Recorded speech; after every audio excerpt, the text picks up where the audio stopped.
Esperamos que el tiempo de alabanza y adoración hayan sido de edificación para tu vida. Llegó el momento de escuchar el mensaje que Dios tiene preparado para ti.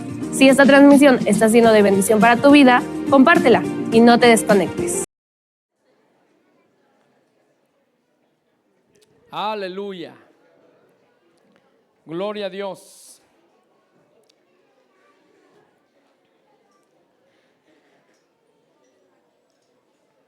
Ya que le saludó, tomó su número telefónico, hizo la cita de la cena, puede tomar su lugar. Bueno, póngase de pie por favor, abra su Biblia en uno de los profetas menores que casi no leemos, el libro de Amós. Los que tienen Biblia electrónica lo van a encontrar muy fácil. Los que tienen Biblia impresa les va a costar un poquitito.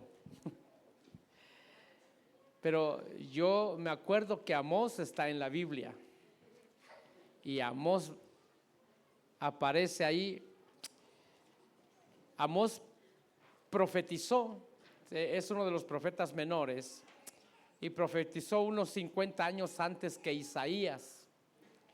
Isaías profetizó en el 750 antes de Cristo y Amós profetiza en el 829 al 820 antes de Cristo. Acuérdese que los años antes de Cristo van en descendencia, después de Cristo van en ascendencia. Amén. Amós capítulo 9. Y puestos de pie le vamos a dar la lectura a la palabra del Señor. Dice así la palabra del Señor, versículo 11, capítulo 9, versículo 11. Me dice amén cuando ya lo tenga. Y ya está en la pantalla también. Bueno, en aquel día levantaré el tabernáculo caído de David.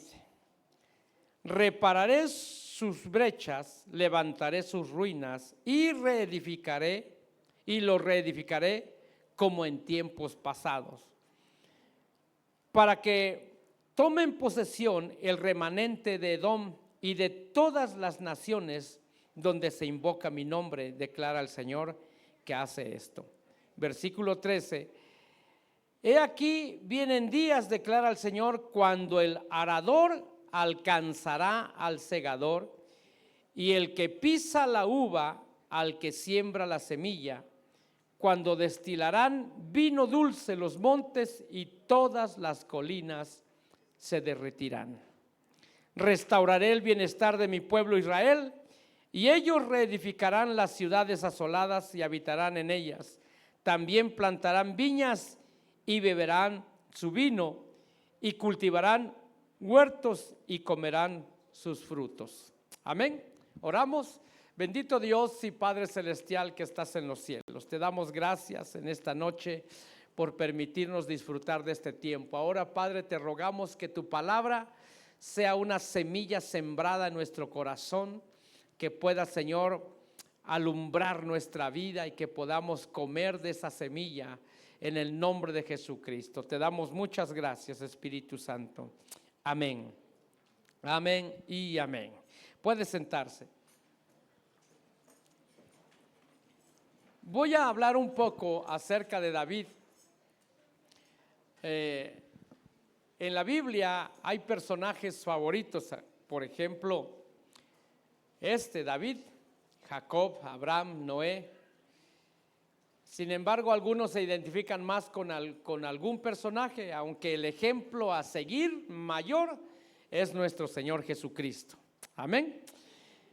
Pero quiero hablar un poco acerca del salmista David, porque la mayoría de personas conocemos a David como el dulce cantor de Israel, el salmista David, el rey de Israel, el hombre conforme al corazón de Dios, pero hasta ahí llegamos.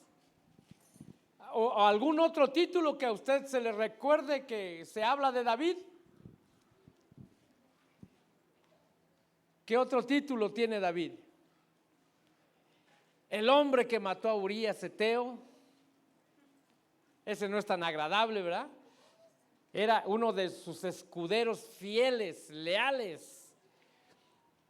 Y él lo pone prácticamente en el frente de la batalla para que muera. Y así poder quedarse con la mujer de él, que era Betsabé. Muy bien, pero pocos conocemos a David como el profeta David. En algunas ocasiones había dicho que si contamos los errores de David, nos pasaríamos un tiempo estudiando cada error que él cometió. ¿Cierto o no? Muchos errores que cometió él. Pero ¿se parece a nosotros? ¿O alguien aquí hay que no haya cometido errores? Levante su mano para que se la moche, decía el otro. Por mentir, ¿verdad? Pero todos cometemos errores. De alguna o de otra forma, todos cometemos errores. Y David era un hombre que había cometido errores, cometió muchos errores. Sin embargo, no queremos destacar los errores, porque nosotros tenemos que aprender a mirar como Dios mira. Dios mira el corazón del hombre y a usted Dios no lo mira pecador, a usted ya Dios lo mira justificado por la sangre de nuestro Señor Jesucristo. Entonces, cuando el Señor lo mira a usted, lo mira perfecto. Ya no le mira los errores, aunque tiene usted un montón igual que yo. Sin embargo, Dios mira a David como el dulce cantor de Israel, como el hombre conforme a su corazón. Y eso le valió a David. De nadie se menciona en la Biblia, sino de David, que Dios le dice a Samuel: ¿hasta cuándo vas a llorar a Saúl? Porque yo ya me escogí a un hombre que es conforme a mi corazón. Imagínense ser conforme al corazón de Dios. Con todos los problemas y todas las circunstancias que tenía David, era el hombre conforme a su corazón. No se dijo así de Moisés, no se dijo de Noé, no se dijo ni siquiera de Salomón, el hijo de David, no se dijo de Pablo, no se dijo de ninguno de los apóstoles del Cordero, no se dijo de nadie de ellos más que de David, el hombre conforme a mi corazón. ¿Y quién le quita ese título? Nadie. ¿Quién puede decirle al Señor: te equivocaste, Señor? ¿Acaso no ve los errores que tuvo David? ¿Quién le puede decir eso al Señor? Dentro de sus tantas cosas que tuvo David, tenía una muy especial, que había sido escogido por el mismo Dios. Dios le dijo a Samuel: yo me he escogido un hombre conforme a mi corazón. Es decir, no lo escogió el pueblo, no lo escogió el profeta, no lo escogió ningún otro rey, lo escogió Dios mismo. Y en eso también se parece a usted y a mí, aunque no se goce, porque con todos los errores que nosotros tenemos, Dios nos escogió. Dios nos eligió desde antes de la fundación de este mundo, nos escogió para que fuéramos de Él. Por eso es que mucha gente se admira: ¿cristiano ese? Si lo conociera su pastor, ¿cómo se comporta? Si yo lo conozco, ¿quién era? Sí. ¿Sabe por qué mucha gente llega a la iglesia? Yo le conté que uno de mis amigos, que era hijo de pastor, llegó a la iglesia a buscarme porque era yo compañero de parranda de él. Y cuando andaba buscándome para irme a otra parranda, mi mamá le dijo: está en la iglesia. Y dijo: ¿en la iglesia? ¿Y qué hace el diablo en la iglesia? Y fue el otro diablo a meterse a la iglesia y ahora es pastor también. Pero hay gente que le puede decir: pero yo conozco tu pasado. Y yo hasta les canto el de José José: ya lo pasado, pasado. Ese ya no me interesa. Amén, sufrí y lloré, pero ya no me interesa. De Cristo en adelante. Cristo se restauró mi vida y sigue restaurando mi vida. Y sigue restaurando la de ustedes. Usted fue escogido por el Señor para que el Señor lo restaurara e hiciera una nueva criatura y fuera usted de la gloria de Dios para la gloria de su nombre. Entonces, hermano amado, David, Hechos capítulo 15, versículo 15.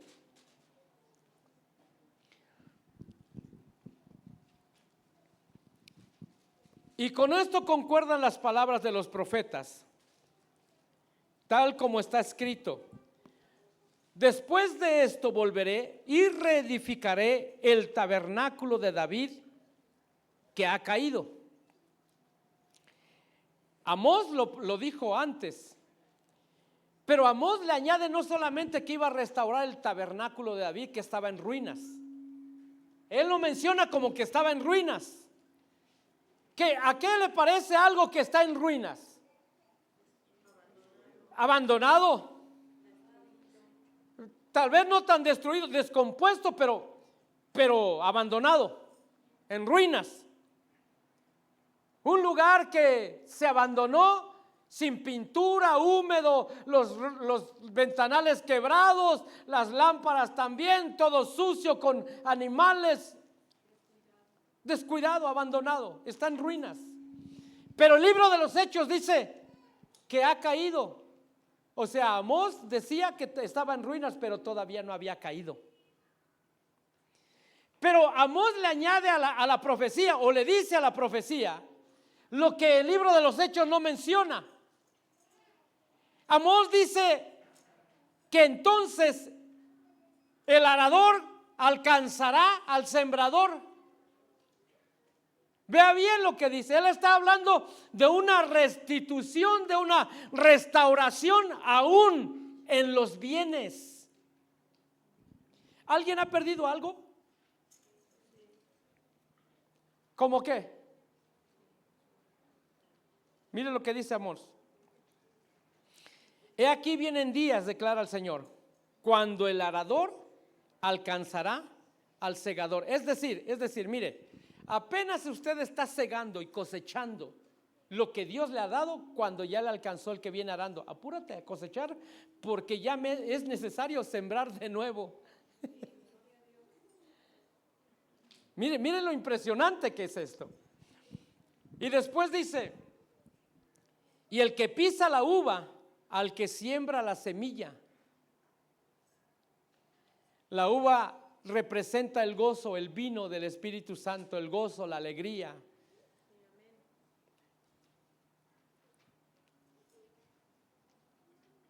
Cuando destilarán vino dulce los montes y todas las colinas se derretirán.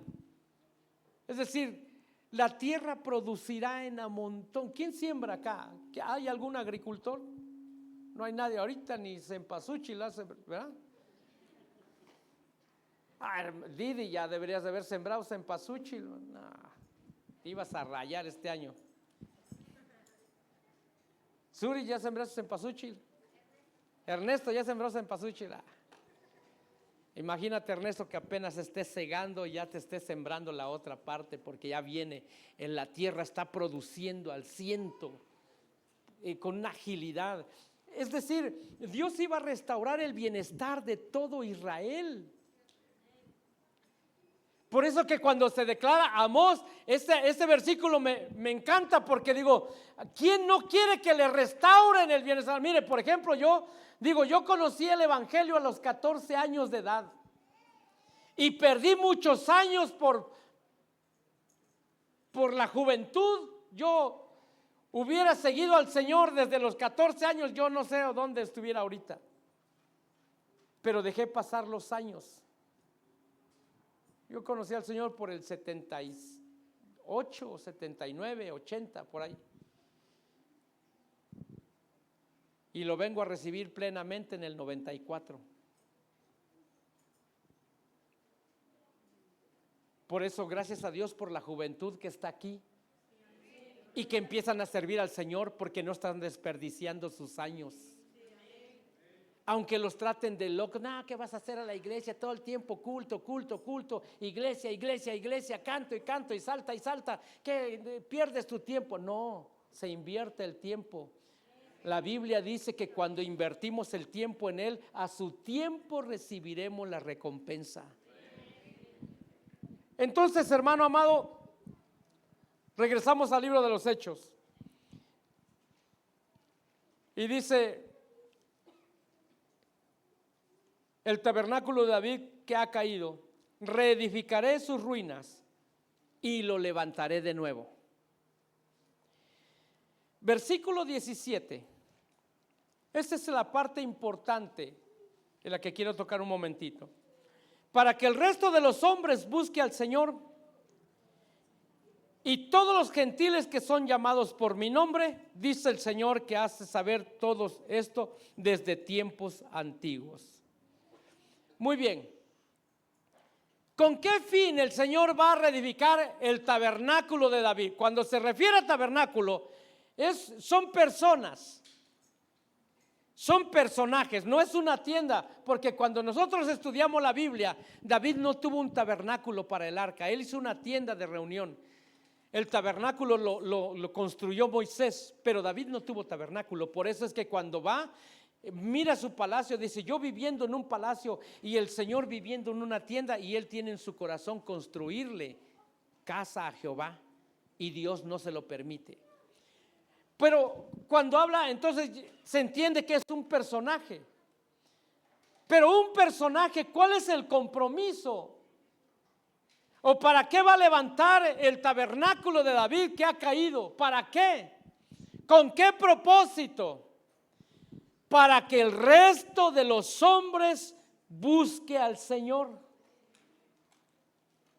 Es decir, el Señor quiere levantar hombres conforme al corazón de Dios, como David.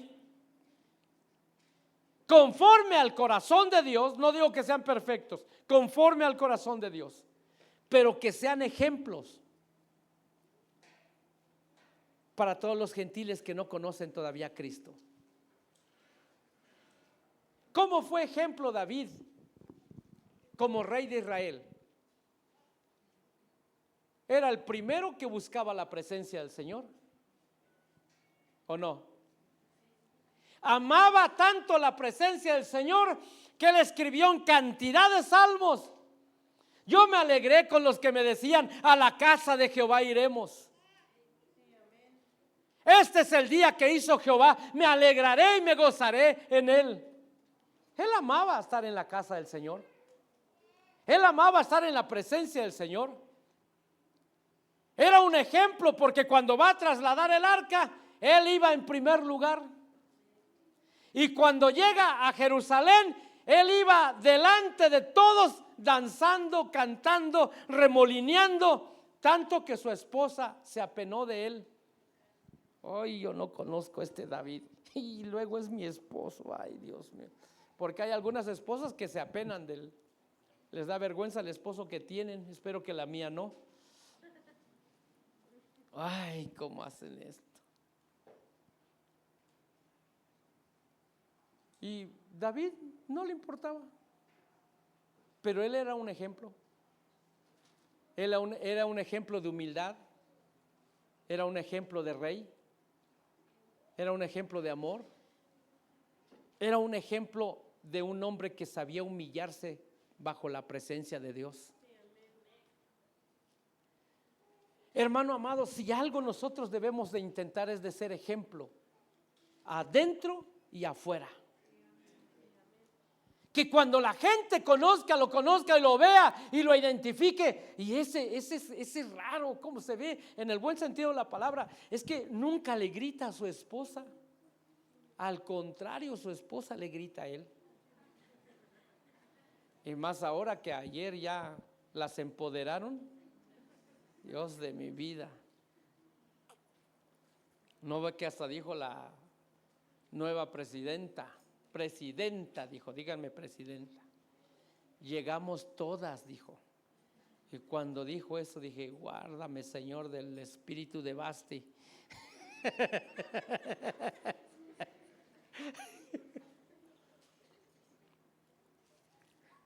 Nos va a ir bien.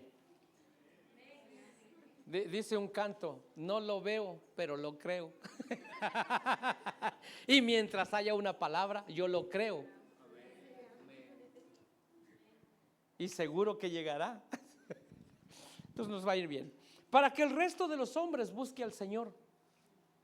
Hermano amado, usted tiene que ocuparse, no digo preocuparse, tiene que ocuparse o tenemos que ocuparnos de ser ejemplo delante de los demás, de ser ejemplo en el trabajo, de ser ejemplo de puntualidad, de ser ejemplo de hombres honestos, de ser ejemplo en la casa, de ser ejemplos. Porque sabe que a veces somos malos ejemplos en casa. ¿Quién decía? Oí que alguna niña decía, ¿o sí? Un niño. No, dice, pues ¿de qué sirve? Mis papás van a la iglesia. Pero saliendo de la iglesia empiezan los gritos y los maltratos. Dije, espero que no sea. No era de acá, no era de acá. Los de acá todos son lindos, bien portados, matrimonios bellos, excelentes.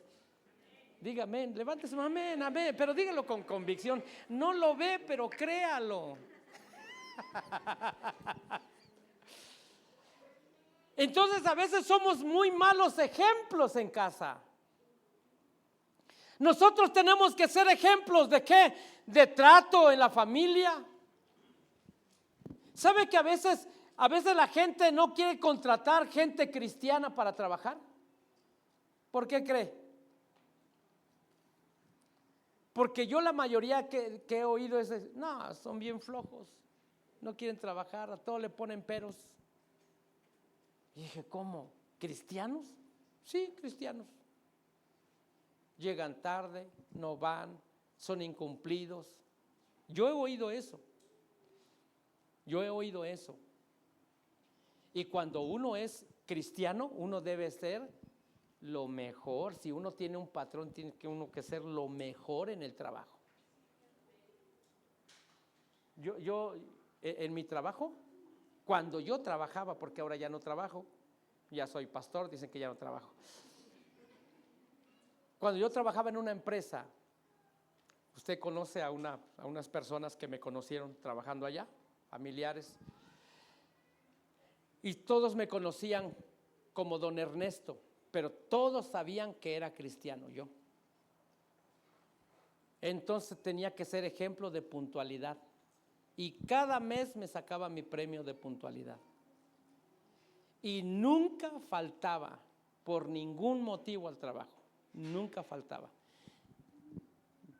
Mi esposa me reclamaba y mi hija me reclamaba porque nunca fui a la escuela, a la primaria, al kinder con ella. Dice que nunca estuve en su niñez. Hoy voy a orar por ella para que sane su corazón. Y cuando ya me salí de trabajar, todos los días estaba en la secundaria, ahí ya hasta le aburría. ¿No vino David? ¿No vino David? ¿David? No, David Colot. No, el profe David. Todos los días lo iba yo a ver a la secundaria. Me presentó a todos los profes, me conocían todos los profes. Iba yo y hasta me metía en su salón para ver cómo se comportaba mi hija. Ahí estaba yo. Maestra, ¿me da permiso? Sí, pásale. Y ahí me quedaba yo. No tenía nada. Imagínense cómo se sentía pobrecita de mi hija, ¿verdad? Y todas sus amigas, ¿es tu papá? ¿Es tu papá? Oye, yo me veía cómo cuchicheaban. Pero uno tiene que aprender a ser ejemplo. Me sentía mal, me decía mi esposo, pues no vayas. No, tengo que ir. Nunca falté. ¿Mandé? Llegó el profe. Le vamos a poner tache ahorita. Te invoqué, David, te invoqué. Muy bien. ¿Cómo es usted como ejemplo delante de la sociedad? ¿Cómo es como ejemplo en su entorno de trabajo? ¿Cómo es como ejemplo en medio de la familia? O sea, ¿cómo somos de ejemplo? Porque la Biblia dice, para que el resto de los hombres busque a Dios. Y a veces la gente dice, yo no voy a la iglesia para ser como ellos, no. ¿Y sabe cómo nos llaman? Hipócritas. Y es un escudo, es una excusa. Pero nosotros tenemos que esforzarnos a ser ejemplos para que ellos tengan ganas de llegar un día a conocer al Cristo que conocemos o que estamos conociendo. Muy bien. Ya vimos las características de David, pero yo quiero tocarle solamente algunas porque ya me quedan nada más hora y media.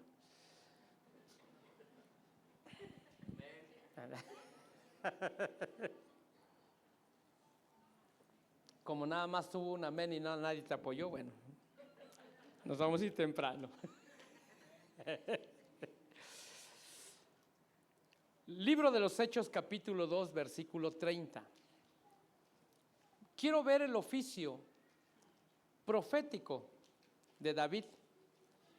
Hay varios salmos y varias citas que lo mencionan como profeta. El apóstol Pedro lo menciona como profeta y aquí en el libro de los Hechos. Pero siendo profeta y sabiendo que Dios le había jurado sentar a uno de sus descendientes en su trono, miró hacia el futuro y habló de la resurrección de Cristo, que no fue abandonado en el Hades, ni su carne sufrió corrupción. Este es un salmo que está citando el apóstol Pedro. Pero lo que interesa en el versículo 30 dice, pero siendo profeta y sabiendo que Dios le había jurado sentar a uno de sus descendientes en su trono, entonces el escritor del libro de los Hechos, que es Lucas, y el que se levantó a predicar ahí fue Pedro, lo reconocen como profeta. ¿Va? Yo le he dicho a usted que en el final de los tiempos, una de las batallas van a ser dos ministerios. No va a ser ni el apóstol, ni va a ser el evangelista, ni va a ser el pastor. Van a ser dos ministerios que van a ser atacados fuertemente. Y uno es el ministerio profético. Por eso Jesús dijo en capítulo 24 de Mateo que en las señales que vendrán falsos profetas. ¿Ya? Y otro de los ministerios que va a ser atacado y va a tratar de meter confusión son los falsos maestros. Porque dijo que habría confusión de doctrinas. Entonces debemos tener cuidado con eso. Pero el ministerio profético es algo que fascina al pueblo de Dios. ¿A quién no le gusta que le profeticen? ¿A alguien no le gusta que le profeticen? El domingo vamos a tener un profeta aquí. Pero como a usted no le gusta, voy a mandar a traer otro pueblo. Porque nadie dijo, sí, a mí me gustaría que me dijeran. Yo cuando estaba joven, nuevo en el evangelio, yo veía que venían los ministros y oraban por la gente y le profetizaban y le decían. Y yo lloraba, pero no de la presencia del Señor. Yo lloraba porque decía, pues, a mí no me dice nada. Por mí ni ora, por mí nada. Y yo deseaba servir al Señor. Cuando hacían llamado, ¿quién quiere servir al Señor? Yo pasaba. Yo quiero servirte, Señor, yo quiero servirte, de verdad, yo quiero servirte. Y empecé a servir al Señor, me tomaron en cuenta. Pero un día cuando llegaron a mí y me dice que Dios me iba a tomar en cuenta para pastorear, entre emoción, llanto y temblor, Después empecé a pensar, ay, ¿cómo le voy a hacer? Y vino un terror a mí. Ya le conté cómo fue mi historia, el primer mensaje que di aquí en Atlisco. Yo venía a conocer a la gente y dice, no. La hermana Panchita tan linda me dijo, no, para conocernos tenemos mucho tiempo, hermano. Nosotros queremos oír palabra. Y yo entre la plática estaba pensando de qué les predico. Y toda la Biblia la recorría y no sabía qué predicarles, y ya se estaba llegando el tiempo y ya estaba la mesita ahí para poner la Biblia y Dios mío, ¿y ahora qué hago? Si no es fácil. Pero bueno, el ministerio profético, uno de los más atacados siempre desde el inicio de la historia, fue el ministerio profético. Pregúntele a Jeremías. Bueno, ya no le puede preguntar. Cuando llegue allá, le pregunta a Jeremías, ¿y qué tal te persiguieron a ti? Y seguro Jeremías le va a decir, no, todo el tiempo estuve en el calabozo. Salía y profetizaba y me metían al calabozo. ¿Alguien quiere ser profeta?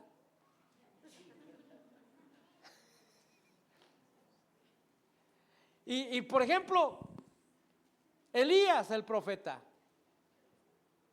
a Elías lo amenazan de muerte. Porque el espíritu de Elías va a venir hasta el final de los tiempos. Amén. Dice Malaquías que antes de que venga el día grande y terrible de Jehová, él vendrá, hará que venga el espíritu de Elías. Y que él hará volver el corazón de los padres a los hijos y el de los hijos a los padres. Viene a ser una restauración familiar, el espíritu de Elías.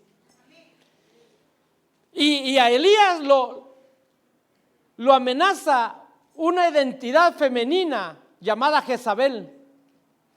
Por eso es que me da un poco de no miedo, pero sí me da un poco de inquietud. No es menospreciar a la mujer, no lo es. Yo solamente quiero que la mujer tome su posición en Cristo, en Dios, porque es valiosísima la mujer, súper valiosa. Pero cuando no toma su posición en Dios, es peligrosísima, pero muy peligrosa. Y con el espíritu de feminismo que se está moviendo en la actualidad, se va a disparar, y más ahora con el nuevo gobierno que tiene el mayor número de participantes en su círculo cercano de trabajo, mujeres, y son menos hombres, ¿verdad? Son 2 hombres, la mayoría son mujeres. Ya nos van a quitar los puestos.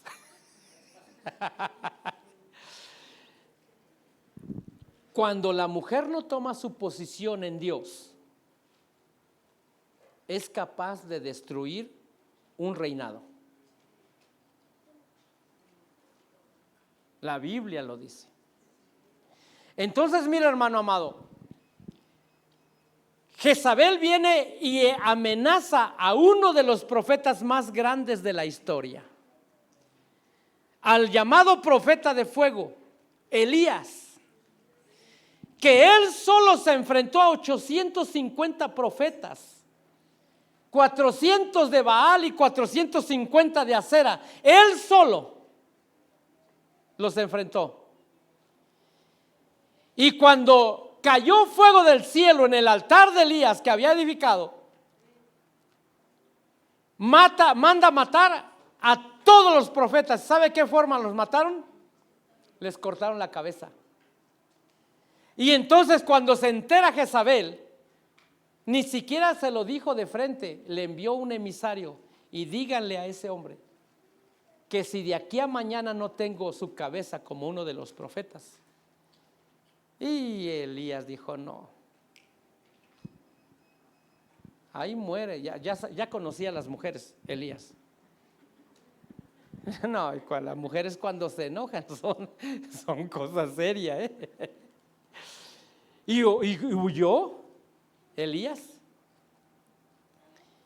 ¿Y qué cree? Jezabel ya no cumplió su amenaza, porque el Señor se llevó a Elías. Fue arrebatado al cielo sin ver muerte. Ya no cumplió su amenaza.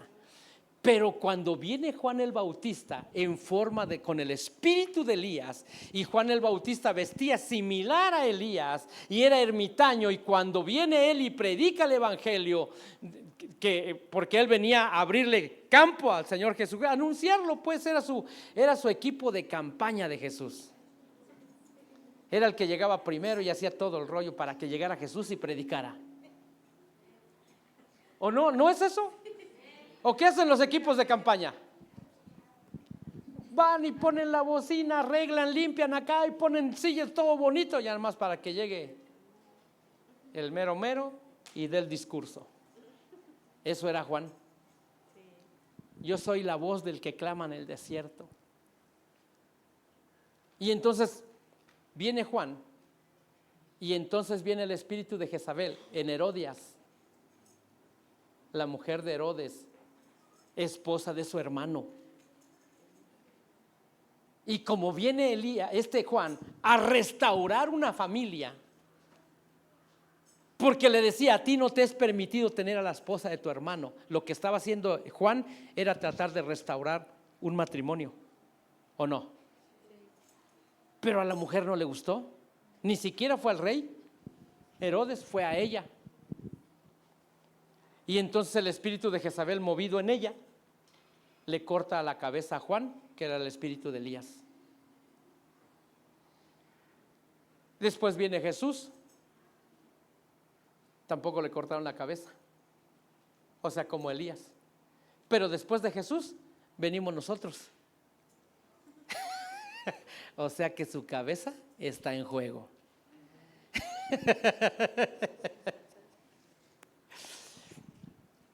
Porque el ministerio del nuevo pacto es un ministerio de restauración familiar.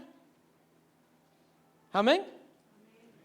Porque Dios está interesado en las familias. No estaría bien que se fuera el esposo y la esposa se quedara. No estaría bien, aunque la Biblia dice: dos estarán moliendo y una se irá y otra se quedará, dos estarán en el lecho, uno se irá y otro se quedará, dos irán por el camino, uno se irá y otro se quedará, pero no habla de que sean familia. La Biblia está hablando del porcentaje que se va con el Señor y el porcentaje que se queda, que no se consagró. Por eso las 10 vírgenes, 5 se van y 5 se quedan, y las vírgenes representan la iglesia. Entonces las que se consagraron y las que se prepararon con aceite se van, y las que no se quedan. Pero bueno, el espíritu de Elías. Entonces quiero hablarle un poquito de qué fue lo que hizo Elías para edificar el altar. ¿Cuántas piedras agarró Elías? David agarró 5. 12 piedras conforme al número de las tribus de Israel, los 12 hijos de Jacob. 12 piedras. Bueno, de las 12 piedras que agarró, las primeras 5 piedras representan los 5 ministerios: apóstol, profeta, evangelista, pastor y maestro. ¿Ok? Las primeras 5 piedras representan los 5 ministerios primarios. Aunque a muchos no les guste, o muchas iglesias no digan: eso ya no existe, eso no existe. Déjeme decirle que Efesios 4:11 en adelante dice que hasta que todos lleguemos a la unidad de la fe y al conocimiento pleno del Hijo de Dios, a un hombre maduro, a la plenitud de Cristo, a la estatura, ¿verdad? Al carácter, es lo que dice Efesios. Si no dejamos que los 5 ministerios trabajen o no los reconocemos, seremos iglesia que nos quedemos fuera de la fiesta de las bodas del Cordero. ¿Por qué? Porque no nos dejamos ministrar por los 5 ministerios, que son los que capacitan, son los que enseñan, son los que ministran, son los que te pulen, son los que hacen todo el trabajo hasta que todos lleguemos a la unidad de la fe, del conocimiento pleno, a la estatura, a la plenitud, a un hombre maduro.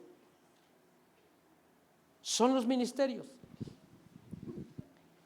Entonces, nosotros vemos representados los ministerios en nuestro Señor Jesucristo.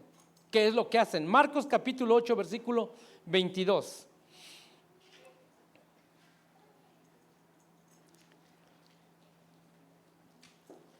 Dice la Biblia en Marcos 8, 22: llegaron a Betsaida y le trajeron un ciego y le rogaron que lo tocara. Tomando la mano del ciego, lo sacó fuera de la aldea, y después de escupir en sus ojos y de poner las manos sobre él, le preguntó: ¿ves algo? Versículo 24: y levantando la vista dijo: veo a los hombres, pero los veo como árboles que caminan. Entonces Jesús puso otra vez las manos sobre sus ojos, y él miró fijamente, y él miró fijamente, y fue restaurado, y lo veía todo con claridad. Y lo envió a su casa diciendo: ni aún en la aldea entres. Lo mandó a su casa. ¿Qué fue lo que primero que hizo? Lo sacó, lo tomó de la mano y lo sacó de las tinieblas. El evangelista escupió en sus ojos. En alguna ocasión Jesús Salvador enseñó qué contiene la saliva. Sí, pero dijiste un líquido.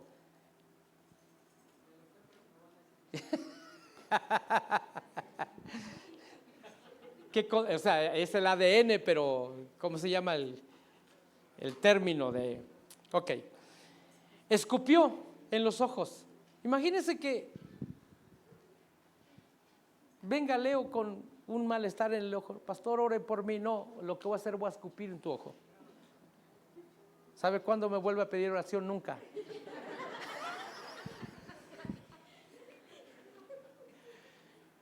Pero a Jesús se lo lleva, no, ok, lo sacó y no dijo: voy a poner mis manos sobre ti y voy a orar. La agarró y lo primero que hizo fue escupirlo en los ojos. ¿Qué formas de Jesús? Pero hay un secreto en la saliva. Entonces, ahí está el ministerio del maestro, la palabra. Después dice que puso su mano sobre él después de escupirlo, es decir, lo sujetó. ¿Sabe quién es uno de los ministerios que viene y sujeta a la iglesia? El profeta. Si el profeta no está solamente para decirle que le va a ir bien, viene para que la iglesia se sujete a la autoridad de Cristo. Esa es la función del profeta. ¿Sabe qué hacía el profeta en el Antiguo Testamento? Declaraba el pecado del pueblo. Y si no vuelves tu corazón al Señor, le decía, y ya le decía lo que iba a suceder. Si por eso a Jeremías lo metían seguido en el calabozo, porque predecía o profetizaba el cautiverio que iban a pasar, 70 años de cautiverio por Babilonia. Él sabía, él lo veía.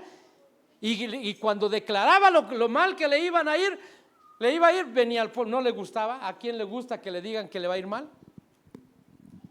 ¿A quién le gusta? Yo a alguien oí que vino una vez un profeta, no aquí, fue en otra congregación, pero estábamos parte de nosotros, y le dijo: si te mueves de este lugar y te vas, va a pasar esto y esto y esto más. Entonces yo dije: wow, entonces el cuate se quería ir.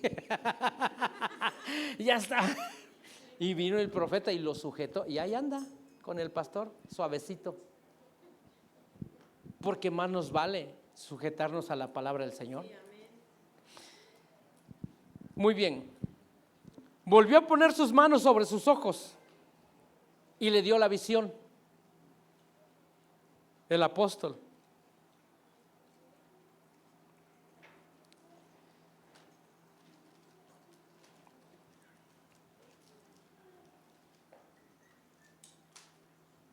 El pastor pareciera que no aparece ahí, pero el pastor fue el que lo fue a traer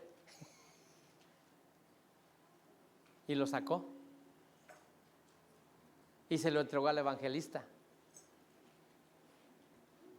Y vino el profeta.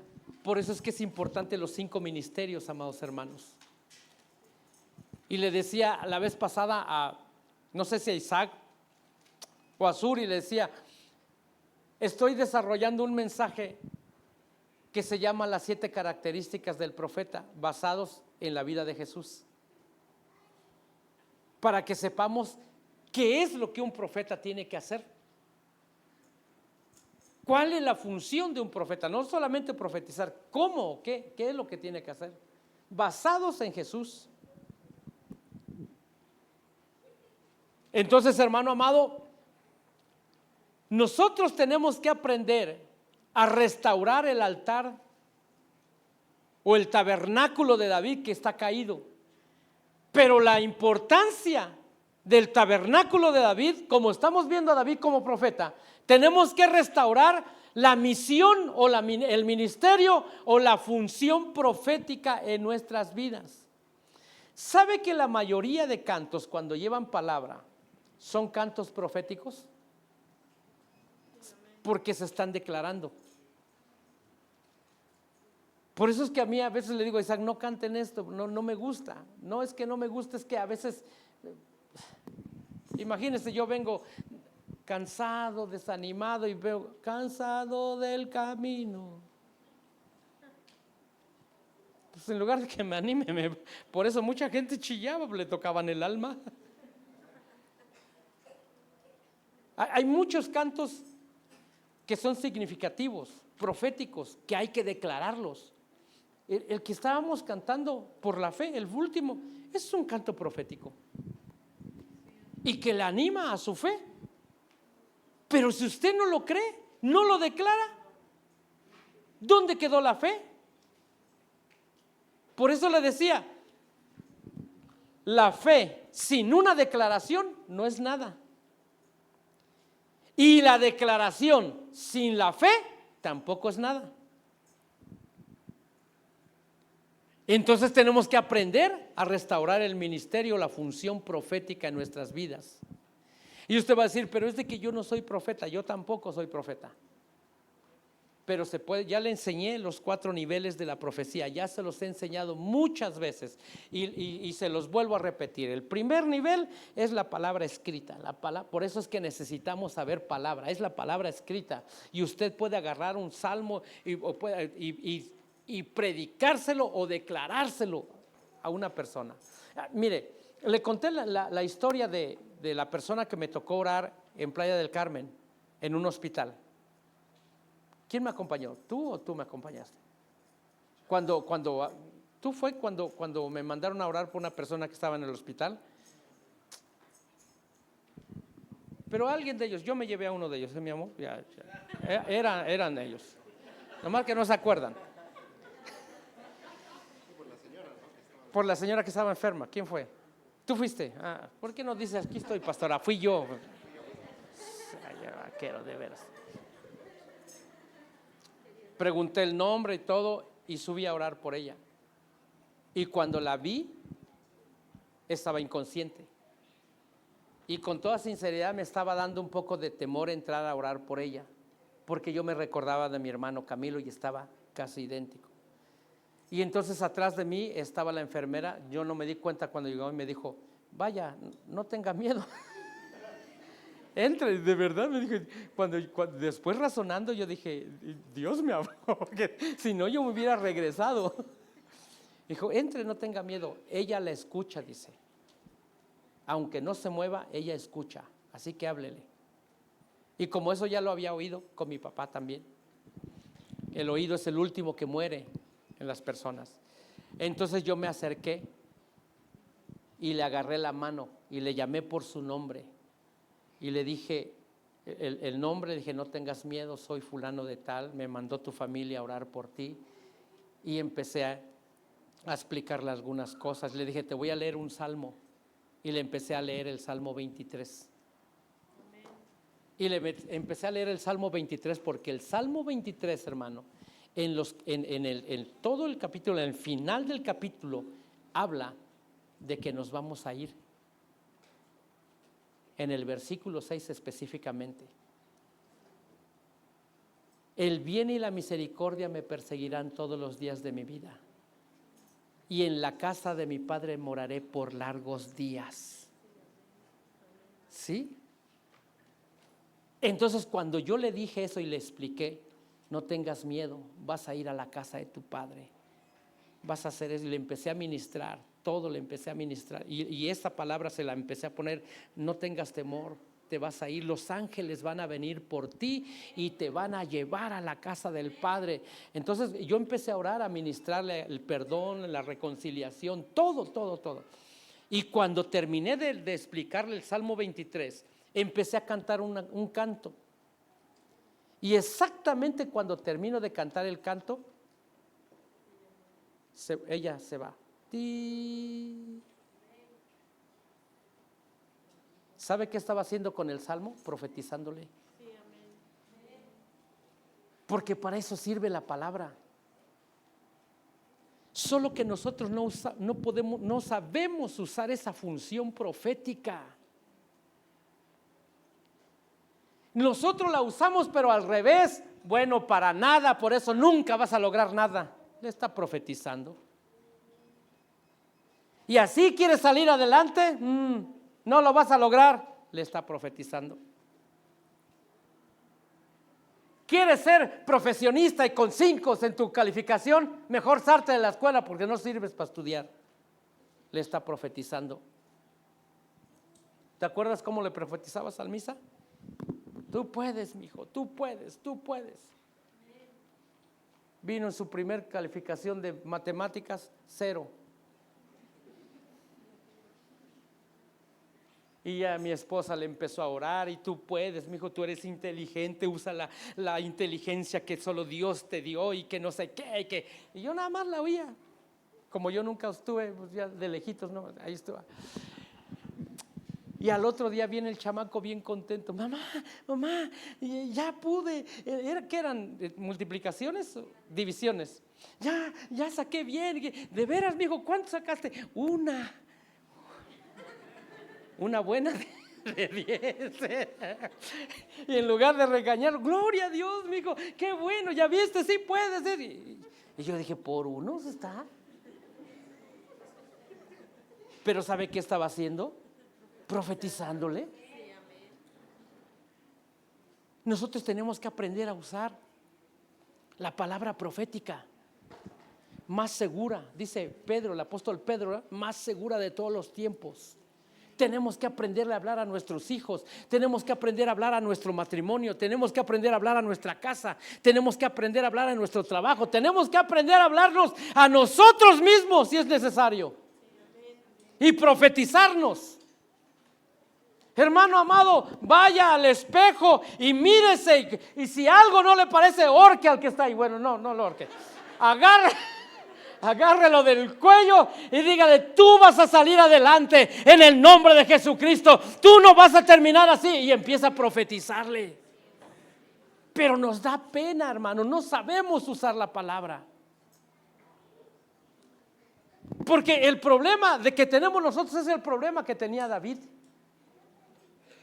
Te platicaba del arca de David. Todos leemos el arca del traslado del arca de David, cuando fracasa por primera vez y después va por la segunda vez.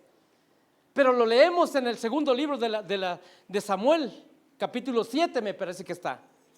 Pero lea el primer capítulo de las Crónicas, capítulo 15, el primer libro de Crónicas en el capítulo 15. Y es cuando va por segunda vez David a traer el arca. ¿Y cómo cree que va David? Vestido de lino fino y de efod, como sacerdote, porque él mandó a traer a los cantores, a los sacerdotes, a los levitas y a todos. Hizo un gran campamento. Ya no lo hizo como la primera vez. Dijo, no, ya sé por qué Dios se enojó. Hasta se los dice ahí en el libro de las Crónicas, porque la primera vez el Señor se enojó por tal y tal y tal motivo, pero ahora vamos a ir bien consagrados. Les dijo a los sacerdotes, vayan y lávense y conságrense, porque vamos a ir por el arca. Y todos se pusieron en el orden.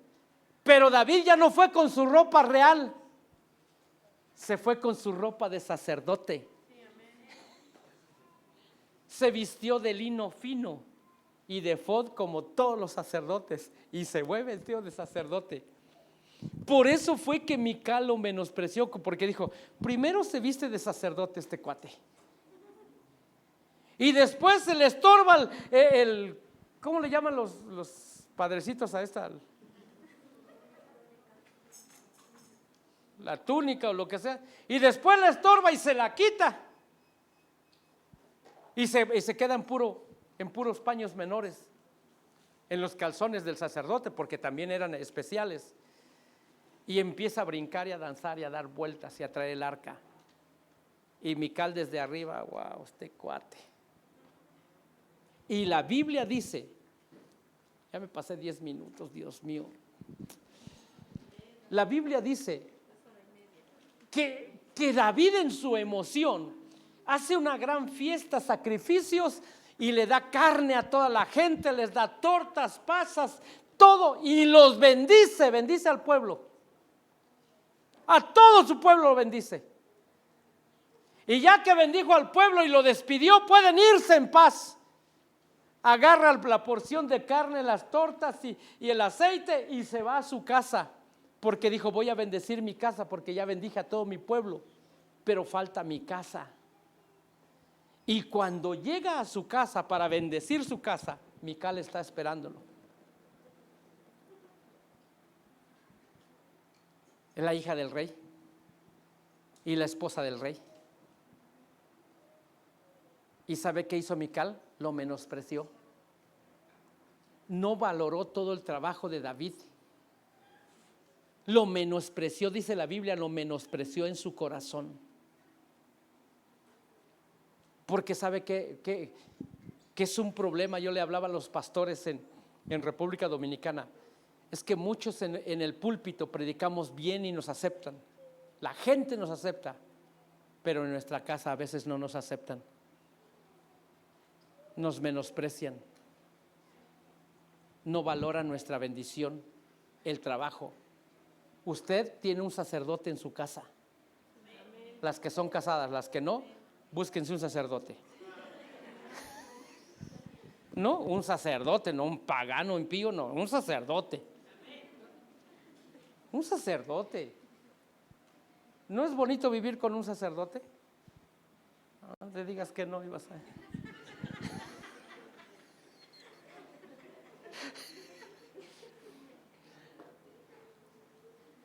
Y lo menosprecia, no acepta su bendición, no acepta su trabajo sacerdotal. Le llevaba la carne, las pasas, la torta, e iba a orar por su casa para bendecirla. Toda la gente ya se había ido bendecida por el sacerdote David, profeta David. Y en su casa le dijeron, no, vete a otro lado con tus cosas, aquí no. Wow. Por eso es de que, hermanas amadas, usted tiene un hombre de Dios en su casa. Respételo, respete su unción, respete su profesión. No soy machista, de verdad, Dios sabe que no lo soy. Tengo 3 mujeres. Claro, una es mi esposa y las otras 2 son mis hijas.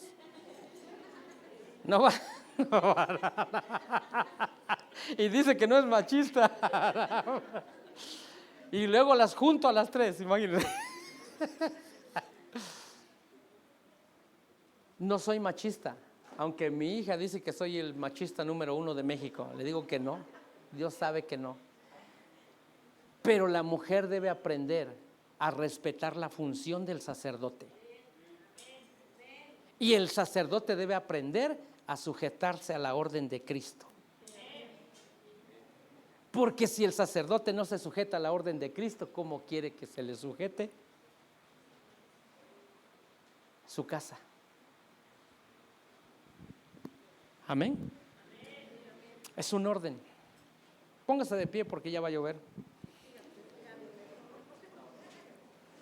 Las otras 4 piedras, así póngase de pie. Los 4 evangelios. Y las otras 3 piedras se las predico en algún domingo que tenga.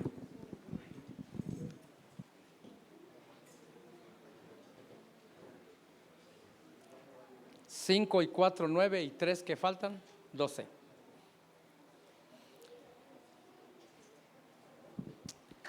¿Sabía usted que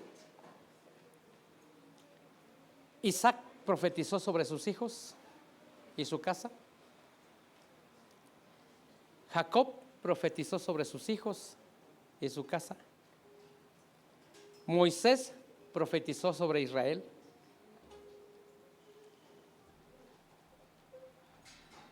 David profetizó y bendijo a Absalón, aún que se levantó contra él. David profetizó a Salomón, su hijo. Betsabé le profetizó a Salomón, su hijo, antes de ser rey. Zacarías le profetizó a Juan el Bautista. ¿Y sabe que todas esas profecías surtieron el efecto en aquellos que las recibieron?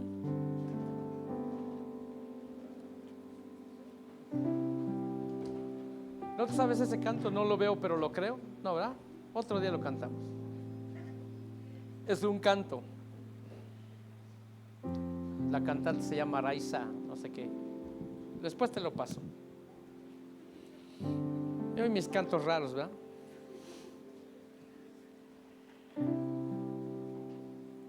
Usted tiene que tomar un tiempo para profetizarle aquello que usted tiene que dirigir en su casa, en su familia, en su entorno.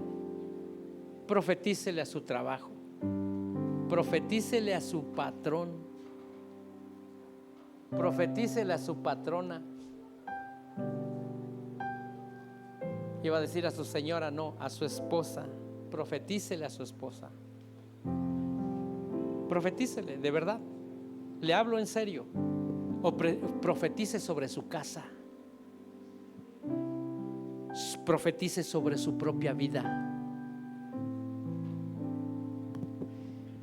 Si le da pena profetizarle a su esposa, agárrela dormida y como que la abraza y le jala las greñas. En nombre de Jesús. Cuando ella sienta, mi amor, te estoy acomodando de la almohada, y siga profetizando. Esposas, profeticen sobre su esposo, sobre la cama donde duerme. Porque yo me la caché aquí a la sierra un día. Profetiza. Con razón siento ataduras, dije yo.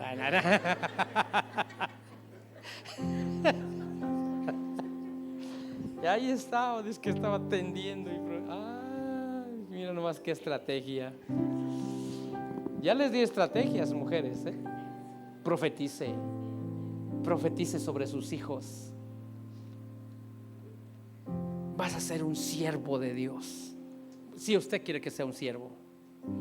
Si no quiere, vas a ser un futbolista profesional. Pero si ya tiene 15 años, ya ni le profetice, porque ya se le pasó el tren. Profetice su profesión. Profetícelo. Profetice sobre su matrimonio, sobre su empresa, sobre su negocio, sobre lo que vende, en el nombre de Jesús. Nos vemos en la necesidad de hablarle a las cosas que no son como si ya fueran. Así dice la Biblia. Levante sus manos. Ponga su mano ahí junto de su hermano, su familia, su amigo, mejor si tiene a sus hijos, en el nombre de Jesucristo. Padre, yo hablo palabras de bendición sobre este pueblo. Un pueblo maravilloso y fiel. Un pueblo, Padre, que sabe apreciar tu presencia. Un pueblo que te busca con afán, como decía David. Profetizo sobre los matrimonios que serán hombres y mujeres fuertes, familias fuertes. En el nombre de Jesucristo profetizo sobre los hijos que serán hijos obedientes, hijos exitosos, hijos ejemplos. Profetizo sobre las familias que serán familias plenas en unidad. En el nombre de Jesucristo. Profetizo sobre tu casa, tu empresa, tu familia, tu negocio. Verán días buenos, vendrán días buenos sobre ti.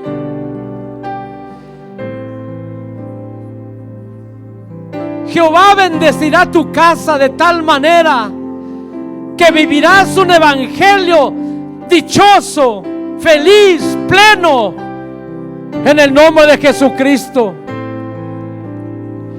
No tendrás falta de ningún bien en tu casa, porque Jehová será tu proveedor.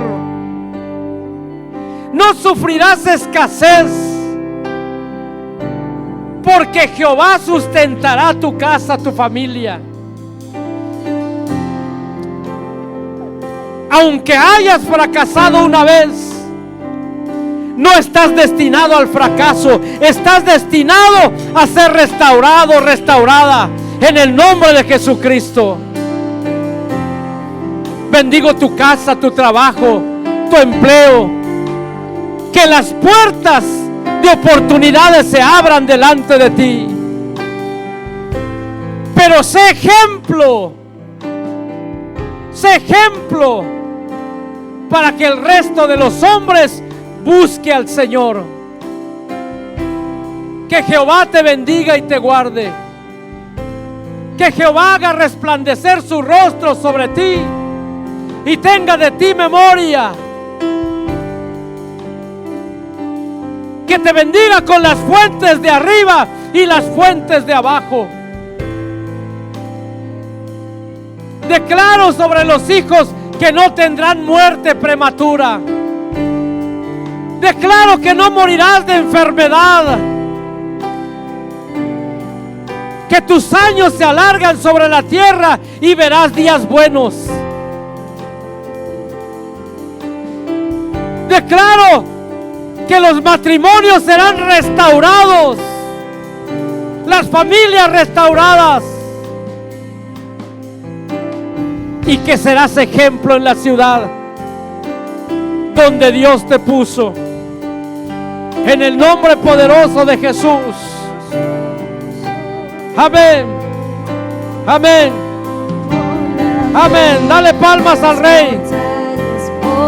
Aleluya. Con la fe es que nuestros ojos lo verán. Con la fe calmas tormentas. Con la fe rompes cadenas. Con la fe es que nuestros ojos lo verán.